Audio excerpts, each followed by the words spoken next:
Call to order, Public Works Committee, today, Monday, May 8th, 4:30 PM. Can I have a roll call, please? Chairman Felker, Here? Councilmember Edson, Here. Vice Chair DeMoro, Here. Councilmember Pryor. Says she's on her way, actually. So can I have a motion for approval of the agenda? Chair, Councilmember Edson? I move to approve the agenda for the Public Works Committee meeting Monday, May 8th, 2023. Second. Motion by Councilmember Edson, second by Councilmember DeMoro to approve the agenda for our committee. Any discussion? Discussion, have a roll call, please. Chairman Felker, Aye. Vice Chair DeMoro, Aye. Councilmember Edson, Aye. and Councilmember Pryor. Agenda is approved. Any public comments today? Okay. We'll move on to our first item of business, which is approval of our April 10th committee action letter. Have a motion, please. Chair, I move to approve the April 10th, 2023 Public Works Committee Action Letter. Second. Motion by Councilmember DeMoro, a second by Councilmember Edson to approve the Public Works Committee action letter for April 10th. Any discussion? Seeing no discussion, have a roll call, please. Chairman Felker, Aye. Vice Chair DeMoro, Aye. Councilmember Edson, Aye. and Councilmember Pryor. The action letter is approved.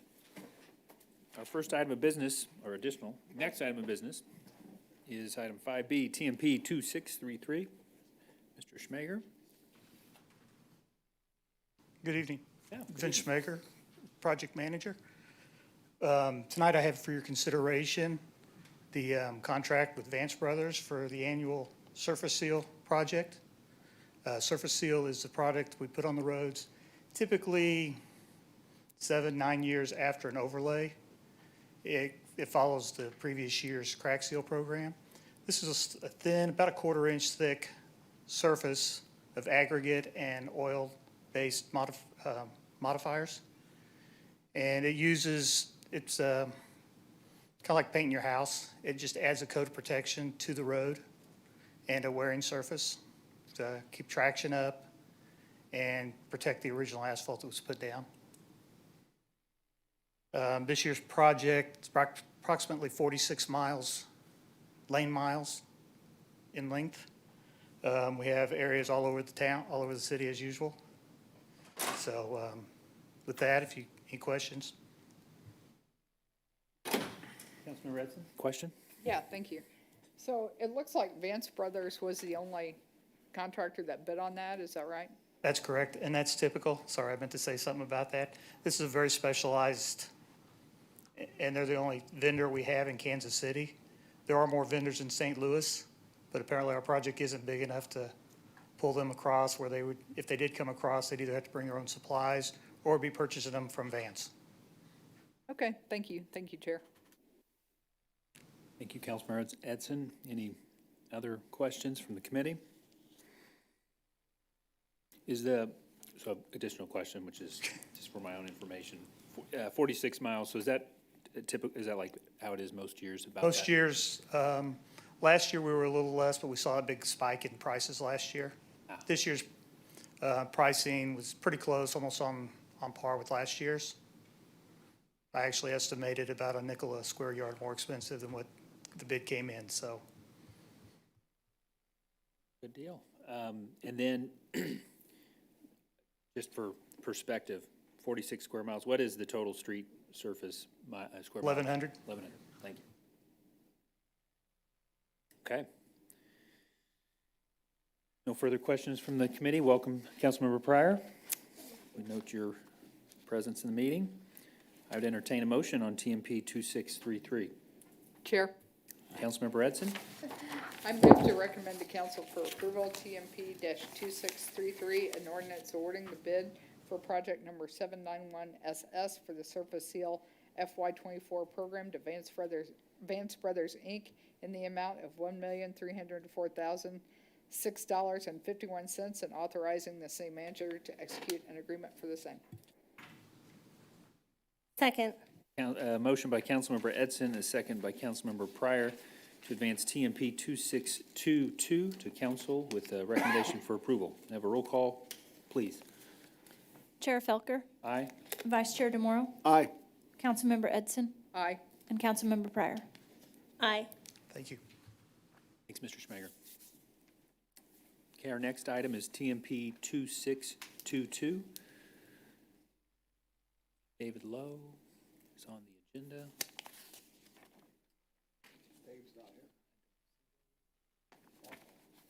Let's see. Uh-oh. Good evening. Michael Park, Director of Public Works, so I'll cover this agenda item for Mr. Lowe. This is a approval of modification number 4 for the on-call environmental services with SCS. This is a typical annual contract that we renew. It provides for various professional services related to the landfill. It's ongoing services for inspections and other remedies that need to occur that may pop up throughout the year. So we've done business with SCS for many years. This is a pretty standard contract that we have and renewal. Appreciate any questions you might have. I'd be happy to try to address those. Thank you, Mr. Park. Any questions from the committee? I have one. I have Councilmember Edson to my right. Thank you. Are we gonna have to do this for, what, 30 years, or how many years? Yeah, 30 years plus. It'll be, not necessarily SCS. I don't want to give the impression that we're exclusive in our contracted services, but yes, we'll need professional service support for administering the post-closure of our landfill for the next 30 years. Okay, I just wanted to clarify that. Thank you. You, Thank you, Councilmember Chair. Morrow. Michael, the 150,760, I'm trying to remember what it was last year. It's either higher or lower than it was last year. Wasn't it 200 last year? It was, but I think the actual expenditures were much less than that. So each year we go through this, we do a projected or estimated cost of those services based on past expenses. And so if we have had an average that continues to reduce in the amount of expense for these services, the estimate reflects that. So I believe this is less than previous year. And would the less use of materials or whatever, would that mean there wasn't any problems that they had to mitigate? Yes, the fewer number of issues that arise out of the landfill, the less we need to rely on SCS to perform any services, whether it's engineering opinions or testing services. So it's a double good thing. Less issues, less money. Yes, less issues we face, the less we would spend of this authorization. Okay, thank you. Thank you, Chair. Thank you, Councilmember DeMorro. I guess any other questions? Councilmember Pryor. Mr. Park, in terms of what we've paid for in the past and actual expenditure, so what we've contracted for, not to exceed, do we get up to it, or we usually have a little bit of in the past couple of years, looking back at it? They have not reached their maximum to exceed contract amount that I recall in the last several years, so it's typically less than that. Sorry. Oh, that's okay. If maybe Mr. Lowe can answer to what extent we've He's probably spent got our maximum dollars to and exceed. cents for us. He's going to tell us exactly how. No. Welcome, Mr. Lowe. How are you? Hi, Dave Lowe, Engineering Manager. I'm sorry I was a few minutes late. No problem. Just about missed that. Okay. You were asking about the expenditures for the present year? Yeah, I was just we give a not to exceed amount. I was curious just to know how close are we getting from year to year? Is it? Last year's of the 177,000 was in the agreement, and they've actually just used about 90,000 year to date. So they're well under that for this year. Very good. And there is one of the larger items is groundwater study and report that's still to happen this fiscal year. Okay. So there's still expenses anticipated within Yes. that initial not to exceed amount. Okay. Okay. Any other questions from the committee? Councilmember Pryor. Thank you. What type of issues typically arise after the landfill is closed? Really no particular problem issues. It's just reports and studies that have to be done, groundwater, leachate studies. It's kind of on the list there if you look in your packet, but just any meetings and flow meters that we have to look at, leachate sampling. NPDS sampling and reporting is a bigger item. Air compliance, gas system. There's a gas system for the whole, around the whole landfill that has to be updated and looked at every year. If there may be some leaks in the gas system at times that have to be fixed, monitoring well or something like that. Thank you. And Mr. Lowe, when it comes to how does staff oversee the contract? Is it reported directly to you, or like how do we account for the $150,000 of expenses? What's the reporting? It's kind of between myself and Chris Bussin, our solid waste manager out in the field out there. So Okay. he will notice, look at all the reports that are sent in, and I will submit according to the invoices as if they're approved. Would it be, just from a layman's perspective, would it be accurate to say that most of the services that are being provided are ones that are compliance-oriented in order to, because this is a landfill and subject to MDNR and so forth, is a lot of what's happening compliance-based to make sure we're just kind of checking the boxes? That's exactly correct, yes. And then I suppose if those tests came back showing something amiss or alarming, then there might have to be some other remedial measures taken of some kind. There might be some additional reporting need to be done to MDNR or any repairs that could be happening out in the seal landfill. And this provides some of that remedial stuff, well, I guess just we call on-call services. Would that be kind of that? That's kind of catch-all. If something needs to be repaired or fixed, it'll go into that on-call category. If we exceeded the 150, then we probably have a problem that's More than likely, yes. bigger, and we'd probably be talking about it here. Yeah, we'd probably have to come back for another modification or something like that. Okay. Mr.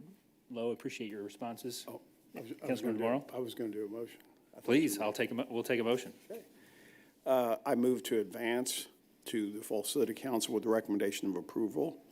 TMP 2622, an ordinance approving modification number 4 to the on-call agreement for environmental professional engineering services yearly contract between the city of Lee Summit, Missouri and Stearns, Conrad and Schmidt Consulting Engineers Incorporating, doing business as SCS Engineers, for the amount not to exceed $153,760 for annual tasks associated with the Resource Recovery Park for FY 2024, and authorizing the city manager to execute the same. Second. A motion by Councilmember DeMauro, a second by Councilmember Edson to advance TMP 2622 to the full council with a recommendation for approval. Any further discussion? Seeing no discussion, we have a roll call, please. Chairman Felker, Aye. Vice Chair DeMauro, Aye. Councilmember Edson, Aye. Councilmember Pryor. Aye. All right, the matter shall advance to council. We have TMP 2639. Mr. Kohler. Good evening, Craig Kohler, Senior Staff Engineer. This first ordinance is the awarding of a construction bid for Chipman Road Improvements Project from View High Drive to Bent Tree Drive to Emery Saps and Son. We received 7 responsive bids on April 18th, which was the bid opening date. The lowest bidder was Emery Sap, coming in at approximately 19% below the engineer's estimate. The bid includes the roadway bid, which is the base bid, and then which is paid by the city. And then there's also an alternate bid in there that the county is paying for their pedestrian bridge. County, they're going to pay for that. So city staff recommends awarding the construction contract for this bid. If you got any questions, let me know. Thank you, Mr. Kohler. Councilmember Edson. Are we going to get the check from the county before we start the work? That's coming next in the Oh, next okay. ordinance. Yeah, I saw that. Yay, that's all I have to say. Yay, thank you. Other questions from the committee? Forgive me if I'm or not remembering something. So I don't see the other bids in the packet. Were those excluded for a reason, or are they, I think you mentioned 7 others? As far as I know, we never usually put the whole bid tab in there. I don't know. Help me because sometimes I see bids, sometimes I don't. Help me understand, is there a reason when we do and when we don't see them? I don't know that I've got a certain answer for you on why we do or when we don't. I think typically we haven't included that information because it's not awarded yet. Okay. And just in the unlikely event that it's not awarded, to have all of those bids published in that manner just seems a little out of character. But I don't know that there's anything legally that prohibits us from publishing all of that in your packet either. I'll say on this project, we did get a lot of bids, a lot of great bids. It seemed to be a very tight bidding environment, which was impressive and very close to our engineer's estimates. So we felt like it was really good to deliver our last project from the 2007 sales tax initiative. 7 emphasis, like it. Okay. Other comments? You know, if the committee should remember, last time we met, we talked about the length of time we spend on a matter is relative to the dollar amount, and we've spent a lot of time on the last item, so I was really hoping we would spend more time. No, I'm joking. Okay. We're so excited about it. I can tell, we're excited. Mr. Kohler, any other comments? Okay, saving you, trying. Okay, yeah, I would entertain a motion. Chair. Councilmember Pryor. Yep, thanks. I move to advance the council for approval, TMP 2639, an ordinance awarding the bid for project number 73 for the Chipman Road improvements from View High Drive to Bent Tree Drive to Emery, Sapp and Sons, Inc., in the amount of $11,053,857.60, and authorizing the city manager to execute an agreement for the same. Second. Motion by Councilmember Pryor, a second by Councilmember Edson to advance TMP 2639 to the full council with a recommendation for approval. Any further discussion? I'll just make a comment. This used to be my district. Now it's yours. I know. So we're both excited. There we go. There we go. Entertain a roll call? Chairman Felker, Aye. Vice Chair DeMorro, Aye. Councilmember Edson, Aye. Councilmember Pryor. Aye. All right, the matter will advance. We'll move right on to TMP 2638. Mr. Kohler? Greg Kohler, Senior Staff Engineer. So this is an ordinance authorizing the execution of the Second Amendment to the cooperative agreement between Jackson County and the city of Lee Summit. The first amendment, we decided to go ahead and put the design and the ped bridge as an alternate bid in our package. So now this second one is basically telling people how the county will have to pay for this. The bid, they've accepted the bid, the county's accepted Emery Sapp's bid of $387,275 for the construction of the bridge. And then we're also adding $8,500 in there for inspections done by Wilson and Company, which is our consultant and who designed the pedestrian bridge. It'll be a lump sum payment, and it'll be as soon as they sign the agreement, I will be sending them an email to get it. So, you got any questions? Questions from the committee? I have a comment. Councilmember Edson. Should we add charges for like pain and suffering? to the Pain and county? suffering. I'm up for any amendments we want to make. That may be like, a couple months from now, maybe a change order. There we go. I just have a question. So, and I was trying to look back at the packet to see if it told me, and you said you're going to send it along, but in terms of both of these projects, when is the dirt get moving? Kind of what's our timeline? I'd say by the end of June, our contractor should be out there. Great. I don't know when the bridge is coming down. Yeah, so I mean, that- right now, it's in like the third or fourth phase, but they may change the phasing too, so I don't know. So forgive me, I don't know what you mean when you say third or fourth phase, so just, Well, there's just parts that they work on at one time, and then they go to the next part after they get that done, just for traffic and stuff. Got it. So it will, ultimately, does that replacement at any point in time eliminate pedestrians' ability to cross? Or is it incremental to where they'll always have a small lane to go across? The Wilson and Company put like a detour for them to cross Chipman so that they can get down and around when it's torn down. Got it, okay. I haven't been up there. It may still be closed every once in a while, but Okay. it shouldn't be too prolonged. Okay. Councilmember DeMauro. You know, east or west, would they be crossing Chipman? I mean, because It'd be on the west side. it'd almost have to be, because that's flatter, yeah. Yeah. So would we go behind the horse, the stables? Or do you Yes. know, if they haven't decided yet, that's okay, I just was curious. As far as I know, that's where it's going, yeah. All right, They're thank you. probably going to use the grading from the ramps that we're putting in to get down to Chipman Road as far as the detour part. Do we have to do any kind of compensation to the stables or would they? I should say it's Jackson County. That's actually, part of that stables is actually on Jackson County's property, so I don't know what's going to happen there. Okay. Okay, that's interesting. We're staying on Jackson County's property with Yeah. the stuff we're doing. Right, okay. Thank you. Thank you, Chair. Thank you, Councilmember DeMauro. Okay. Mr. Kohler, any further comments? Thank you. Any further questions from the committee? Well, I would entertain a motion. Chair, Councilmember Edson?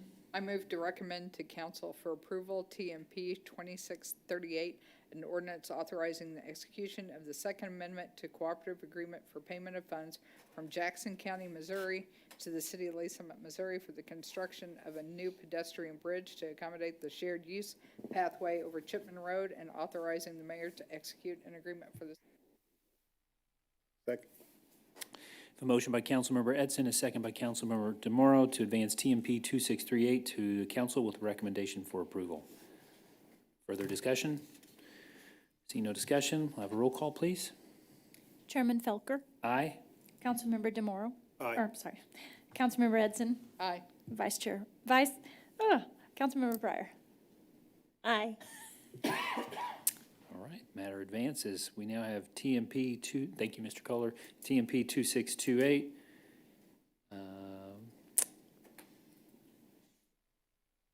Mr. Allen, come on, there we go. Sorry, I just had a little moment there. Gotcha. Yes, sir. All righty, this is Perry Allen, construction manager. This is for a change order for what would be considered a progress change order for this, our water main rehabilitation project.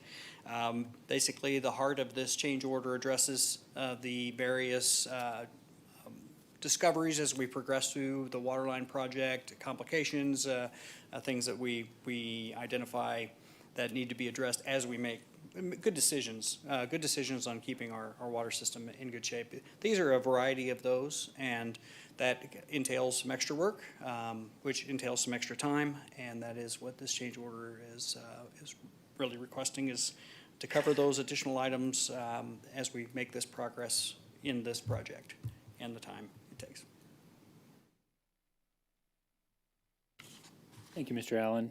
Questions from the committee? Do we have, how many added days and where does that ultimately take the project to in terms of wrapping it up?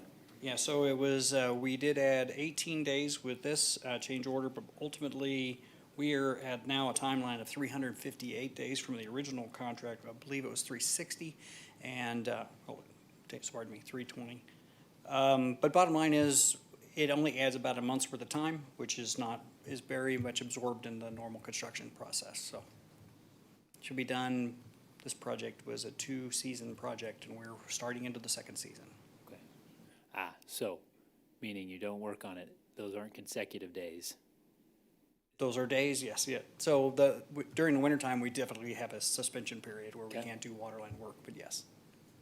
And I guess part of my thinking is, will it be concluded by the time this current season is, whenever the season ends, when you're not in the winter? Based on everything up to date, yes.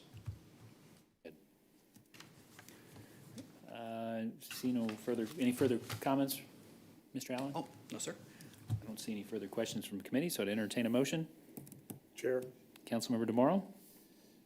I move to advance to the full city council with recommendation of approval, TMP 2628, and ordinance approving change order number 5 to the agreement for the construction of the water main replacement FY22 first phase project, project number 496-1, between the city of Lee Summit, Missouri and Weedman Incorporated for an increase of $61,305.99 for a revised agreement amount of $4,191,289,289. Let me say that again. $4,191,289.56, and to increase the project timeline by 18 days and authorizing the city manager to execute the same. Second. Have a motion by Councilmember DeMorro, second by Councilmember Pryor, to advance TMP 2628 to the council with recommendation for approval. Any further discussion or questions? Seeing none, I have a roll call, please. Chairman Felker, Aye. Vice Chair DeMorro, Aye. Councilmember Edson, Aye. Councilmember Pryor. Aye. The matter advances. Mr. Allen, round 2, TMP 2630. Yes, sir. So this is change order, Perry Allen, construction manager. Change order number 8 for the Browning Street project, being constructed by Amino Brothers. The number of items in there has to do with, there are a variety of items that are finishing items out along the right-of-way line, tying into existing fences, providing for gates at access points, actually making some improvements to an access point to a water utilities facility was right alongside there. These are all to cover those, that cost, miscellaneous costs that tie to those, and then the, some underdrain that had to be put in, along with some minor adjustments of other items. So this is kind of a progress change order that finally we got to a point where we needed to come and make this presentation to going forward. We'll have one at the end of the project here in the next month to get all the quantities tied up tight and get the final number. Obviously, but once again with them, they needed an additional 5 days with the additional work that had to be done, so they requested it, we reviewed it and recommend approving it. Questions from the committee? I have one question. Yes, sir. Sometimes we approve revisions for work we've done, so it's almost like ratification. Sometimes it's approval of work to be done. In this case, is it to be done, or is it a little bit of both? A little bit of both. Okay. Yeah. Fair? Yes, sir. Okay. Okay. Further questions from the committee? Entertain a motion. Chair. Yes, Councilmember Pryor. I move to advance to council for approval TMP 2630, an ordinance approving change order number 8 to the agreement with Amino Brothers Co., Inc. for the Browning Street extension, Browning Street to Hamblin Road, project number 568-323-78, for an increase of $76,579.01 for a revised agreement amount of $3,642,897.88 to increase the project timeline by 5 days and authorizing the city manager to execute an agreement for the same. Second. We have a motion by Councilmember Pryor, a second by Councilmember Edson to advance TMP 2630 to the full council with recommendation for approval. Have any further discussion? See no discussion. Have a roll call, please. Chairman Felker, Aye. Vice Chair DeMorro, Aye. Councilmember Edson, Aye. and Councilmember Pryor. Aye. Okay, thank you. Thank you, Mr. Allen. Okay, our next item is TMP 2641. All right, Amanda Bagwell, Senior Staff Engineer. Welcome. Are you guys ready for me? We are ready. All Yes, right. ma'am. This is a modification to an emergency authorization with Weideman Inc. For the repair of the Scruggs Road force mains. If you remember this past winter, we came forth with an emergency authorization to line the force mains with a special liner. There were two authorizations with that. One was with In Situ Form Technologies, and the other one was with Weidemann Inc.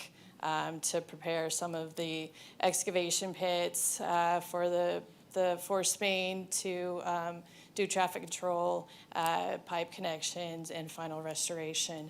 That authorization was done using our existing on-call agreement with them, which was a time and material basis contract with an agreed-upon price schedule. As is the case in most projects, once we broke ground, conditions differed from what we anticipated. That's what this increase is for.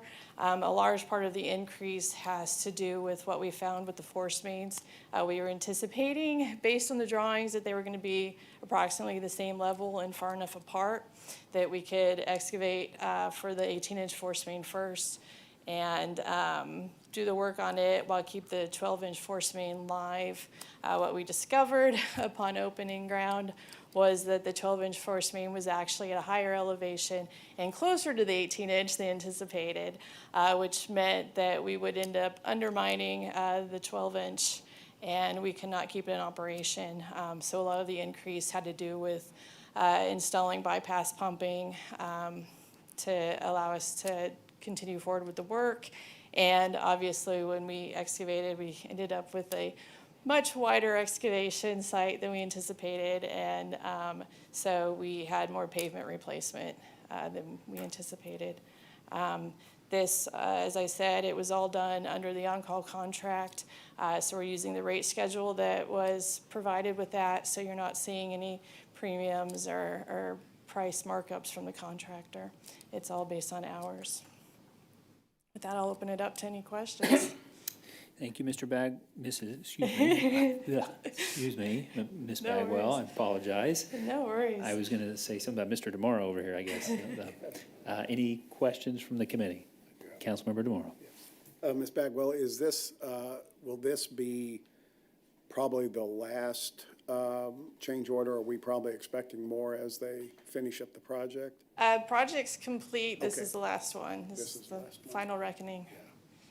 And so probably 20 or 30 years from now, they're going to say, wow, and that Amanda Bagwell did a good job in telling us where the two force mains are, right? Yeah, we've got that well documented now. Probably stored away. Right. Lockbox, yeah, thank you. Thank you, Chair. Councilmember Edson? Yeah, I just wanted to follow up with that. So when you got in there and found out it wasn't what you thought, is that just because it's old enough that there weren't accurate records, or? Yeah, we based everything off the record drawings, which seemed to be telling the story that we thought we had, but yeah, when we got in there, it was quite a bit different. So. Yeah, okay. Just wondered. Thank you. Yeah.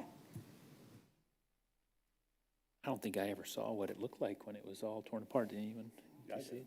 Was it pretty? Is it pretty now is maybe the question. Pretty big then, is it pretty now? Pretty big excavation pit, yeah. My district, I kept, well, I keep a watch on, but I drove over there once. Slept out in a tent Because there I'd get at night. questions, when are they going to finish? Well, when they get finished.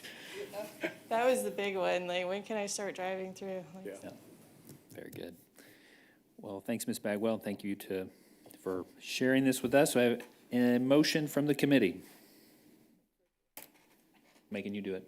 Oh, me, Apparently you're okay, getting all it. right. Move to advance to the full council with recommendation of approval, TMP 2641, an ordinance approving a modification to the emergency purchase between Weidemann Inc. and the city of Lee Summit, Missouri to repair the Scruggs Road Pump Station force mains for an increase of $55,912.63 for a modified amount of $314,112.63 and authorizing the city manager to execute the same. Second. Motion by Councilmember DeMorro, second by Councilmember Edson to advance TMP 2641 to the full council with a recommendation for approval. Any further discussion? Seeing no discussion, entertain a roll call. Chairman Felker, Aye. Vice Chair DeMorro, Aye. Councilmember Edson, Aye. and Councilmember Pryor. Aye. Matter advances. Thank you, Ms. Bagwell. Doing pretty good here. Next item, TMP 2631, Mr. Osterman. Sure, thank you, Chair. Brian Osterman, Deputy Fire Chief. So this item for your consideration is the purchase and construction of a live fire training facility for use by the fire department. Commonly, we would refer to it as a burn tower.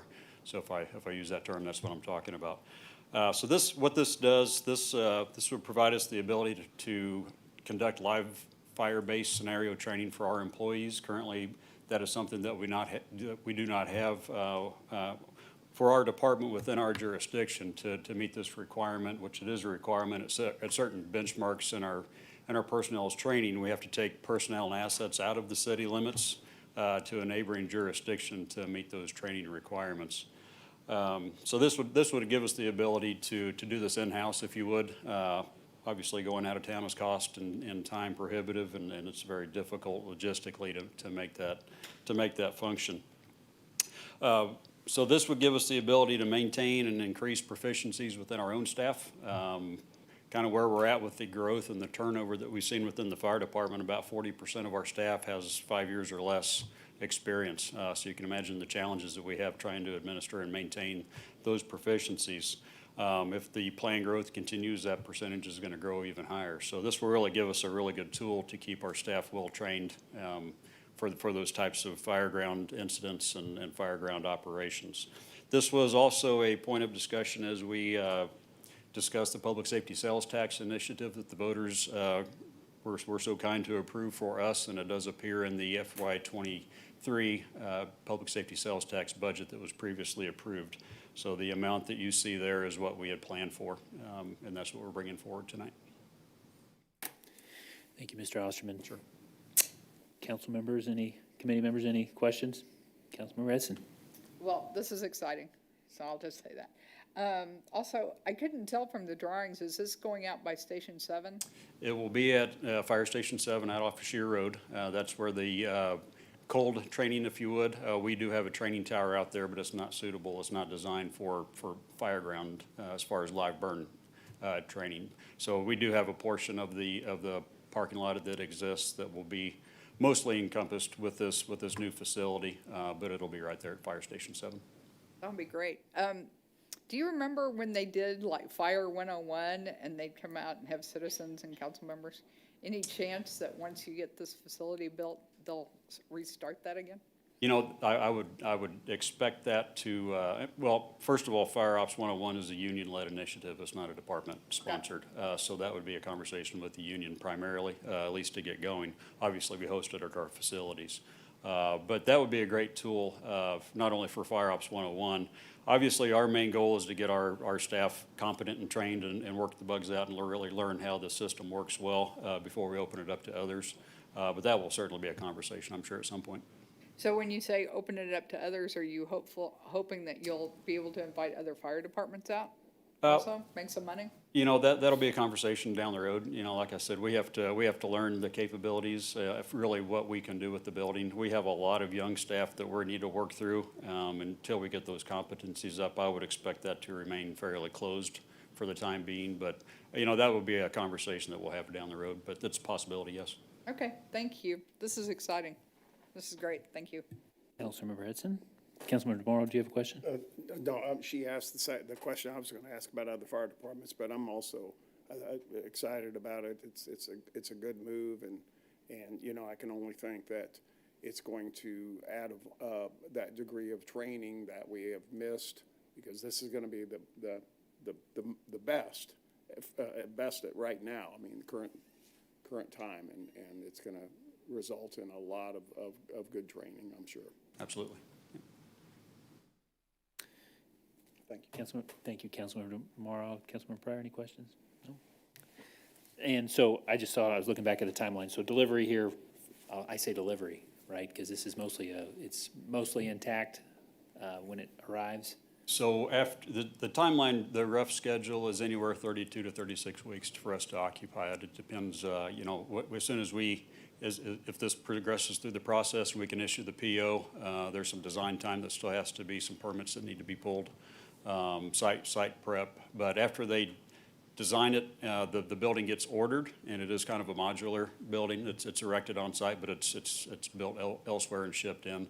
So that once the foundation is in, it's about 10 to 12 weeks for them to erect the building on the site and get it fully functional. It's going to be, if I'm looking at it, looking at the fire station, it's going to be to the right. So from like an overhead view, like an overhead shot, it's on the northeastern corner of the existing parking lot. Got it. Okay. Okay. Further questions from the committee?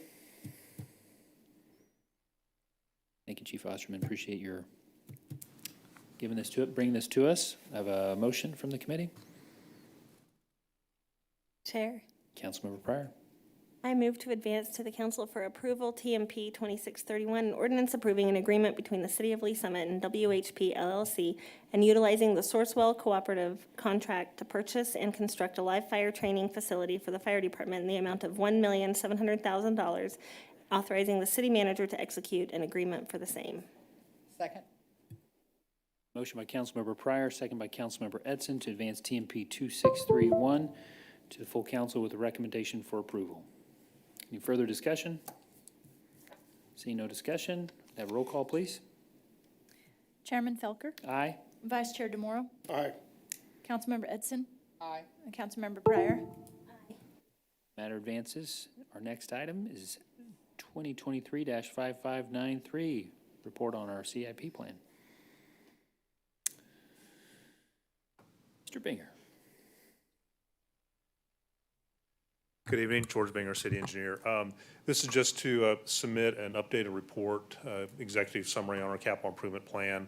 This incorporates kind of the first phase or step in some of the no tax increase bond issue programs that are approved in April of this year. So this has kind of changed our total, where we're now over the next 5 years proposing $624 million. That will go up because, if you'll see in the report, we haven't programmed those bond issue projects looking ahead to future years. The main reason is we wanted to make sure we had within the CIP, wrong one.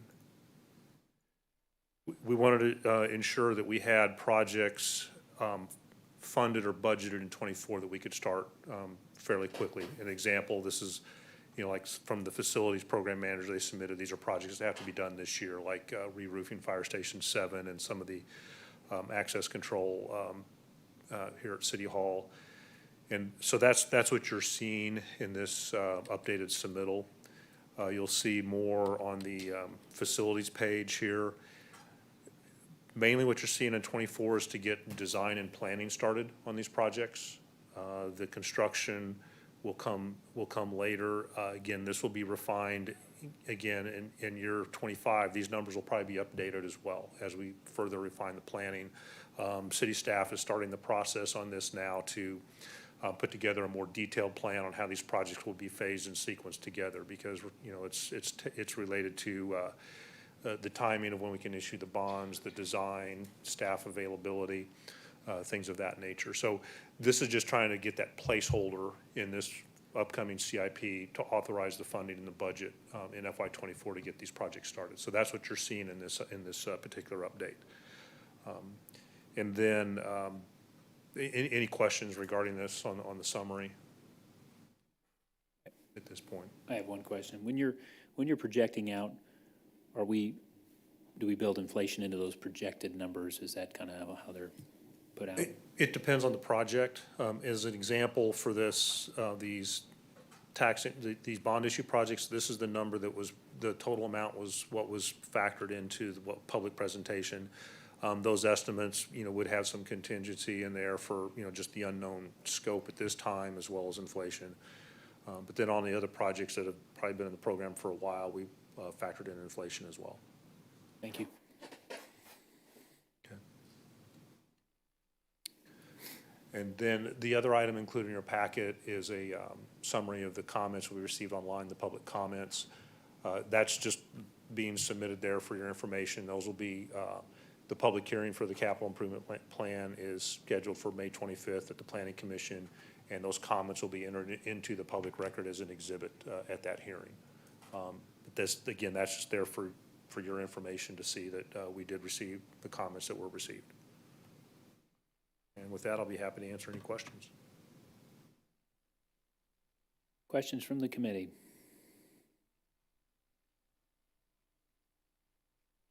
When it comes to those public comments, and I'm just kind of scanning through them, are there any there that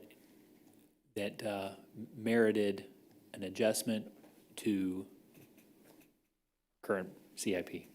To the current one, no. Where we'll come into play is when we come back in the fall and we start talking about programming for FY '25. So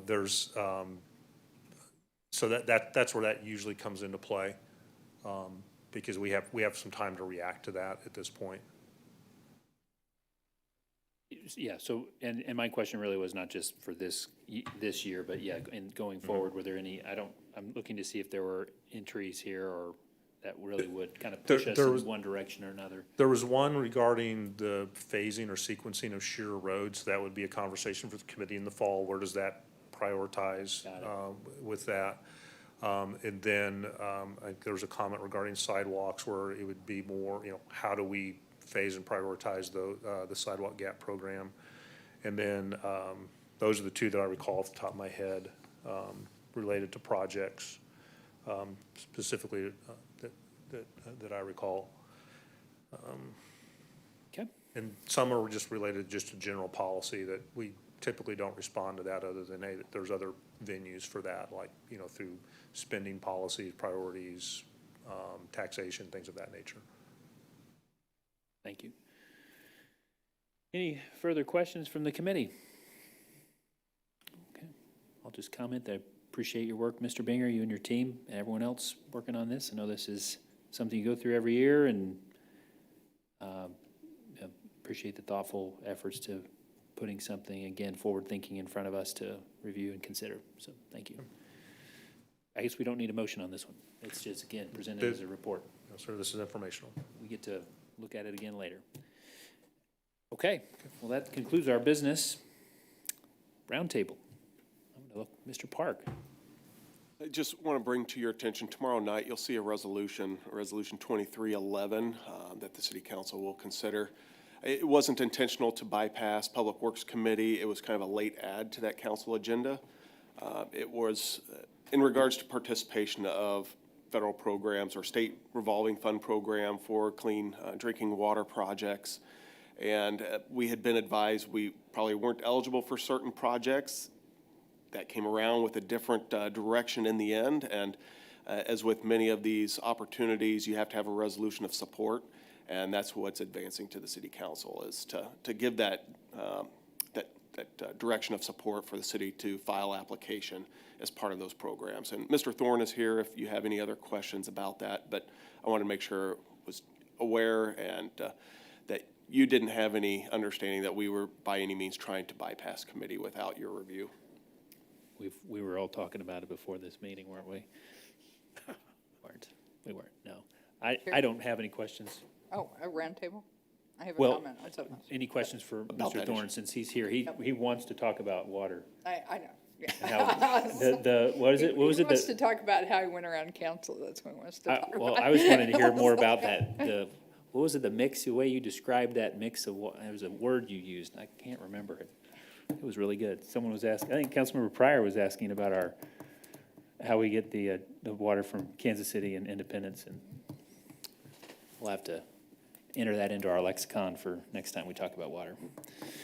Okay, no, thank you, Mr. Park. Any other items for roundtable? No, none other for roundtable. We'll have some announcements of Public Works Week coming up at the full council and some activities to engage the public. So those will be fun. Look forward to it. Great, thanks. Committee, roundtable. Councilmember Edson, please, yes. This may or may not be the last meeting of this committee, because Right. in June we change over. So I just wanted to say I enjoyed serving with you all. I don't know what June will bring, and Councilmember Felker, you've done a great job this year, so thank you. You all have been great. Thank you, staff. Second that, yeah. Thank you all. It's been fun. I enjoyed it. It's a lot to learn. Staff, you all, I think we all just say that you all are exceptional, so thank you for your efforts and appreciate the opportunity to serve with you all. No other items of business. We'll adjourn for the evening at 5:20.